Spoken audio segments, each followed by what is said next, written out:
তো গাইস, আসসালামু আলাইকুম রহমতুল্লাহ। কেমন আছেন? আশা করি সবাই ভালো আছেন। আমি সাধারণত এমন ভিডিও করার আশা করি নাই, তারপর আমি আজকে একটা ভিডিও নিয়ে হাজির হলাম। আমার মনটা অনেক খারাপ।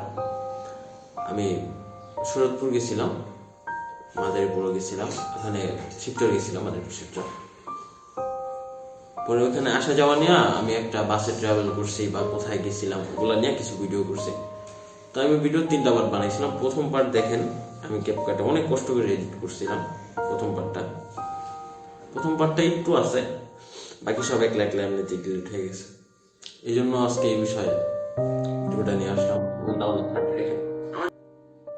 আমাদের ডিরেকশন হচ্ছে ঢাকা থেকে শরীয়তপুর, আর আজকে আমরা ট্রাভেল করব ডিস্ট্রিক্ট বাস দিয়ে। আর এই ভিডিওতে আজকে আপনাদের কাছে শেয়ার করব বাসের অভিজ্ঞতা, আমাদের কাছে কত টাকা ভাড়া নিল, কোথায় নামিয়ে দিল, কিভাবে আমাদের বাসের যাত্রা কাটলো, এই সম্পর্কে আজকে আপনাদের সাথে কথা বলবো।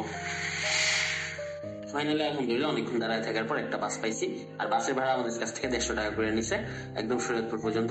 আর আমরা সিট পাই নাই, কারণ একদম বিছানা এসে বৈশা পড়ছি। আর বাসও ভালো, হেল্পারও ভালো, আলহামদুলিল্লাহ সব দিক দিয়ে সবকিছু ভালো। তো আমরা এখন একবার সরাসরি চলে যাব পদ্মা ব্রিজে।